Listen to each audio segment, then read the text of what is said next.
অবশ্যই আপনাদের এই সৃষ্টিশীলতাকে প্রশংসা করা উচিত।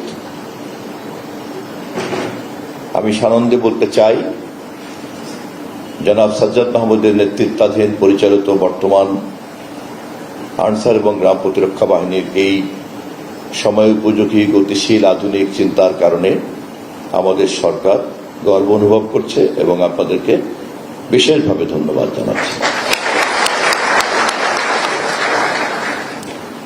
আধুনিক ব্যবস্থাপনায় প্রতিরক্ষা অথবা নিরাপত্তা এটা কেবলই সীমান্তের বিষয় নয়, যুদ্ধ কেবলই সমরাস্ত্রের বিষয় নয়, এবং যোগাযোগ কেবলই মানুষের কণ্ঠস্বর বিনিময় করা নয়। আধুনিক ব্যবস্থাপনার কারণেই এর প্রতিটি ক্ষেত্রের বাতায়নে এক বিরাট গুণগত পরিবর্তন তৈরি হয়েছে।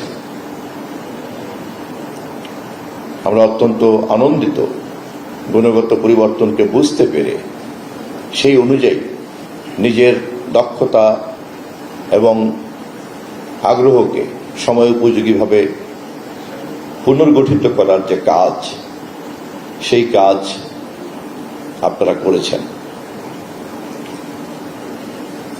সীমান্তরক্ষীরা সীমান্ত পাহারা দেন, এটা আমাদের প্রচলিত ধারণা, অথবা বাড়িতেও আমরা পাহারা দেওয়ার জন্য আলাদাভাবে জনবল নিয়োগ করি। কিন্তু এখনকার যুগে যে কোনো বড় ব্যবসা প্রতিষ্ঠান তার সিন্দুককে পাহারা দেওয়ার চাইতে তার কম্পিউটারকে হ্যাকার মুক্ত করাটা অনেক বেশি জরুরি। এখনকার যুগে অসংখ্য নিরাপত্তা বাহিনী পালার চাইতে ক্লোজ সার্কিট ক্যামেরার সঠিক ব্যবহারটা অনেক গুরুত্বপূর্ণ। এখনকার যুগে সাইবার সিকিউরিটি হাজার হাজার মাইলের সীমান্তের পাহারাদারের চাইতেও অনেক বেশি গুরুত্বপূর্ণ। আমরা নিশ্চয়ই জানি আমাদের দেশের কেন্দ্রীয় ব্যাংকের তহবিল কেমন করে ছিনতাই হয়ে গিয়েছে ডিজিটাল কায়দায়।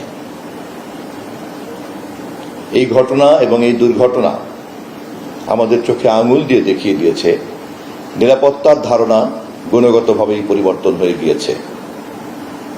আমি আবারও আপনাদের এই উদ্যোগকে সংযুক্ত করতে চাই এই অভিজ্ঞতার সঙ্গে, যে আপনারা যথাযথভাবে এই প্রেক্ষিতটাকে অনুধাবন করেছেন এবং পরিবর্তিত এই প্রেক্ষিতের সঙ্গে আপনারা সামঞ্জস্য বিধান করেছেন।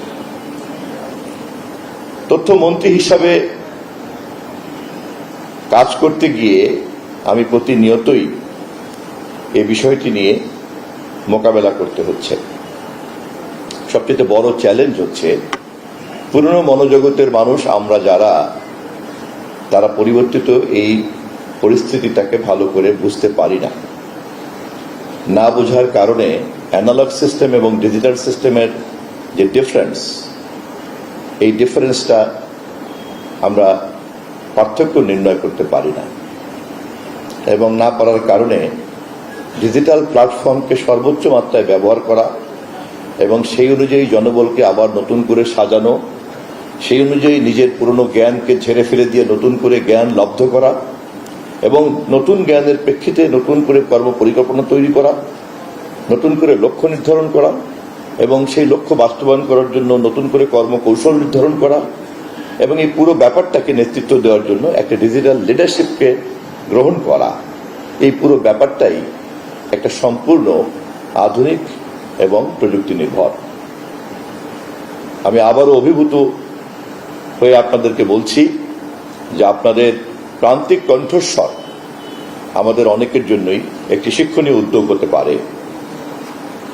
আমি চেষ্টা করব আপনাদের প্রান্তিক কণ্ঠস্বরের এই উদ্যোগকে বাংলাদেশের সংশ্লিষ্ট অন্যান্য সকল জায়গাতে দৃষ্টান্ত আকারে সামনে তুলতে, যাতে অন্যরাও আপনাদেরকে অনুকরণ করে।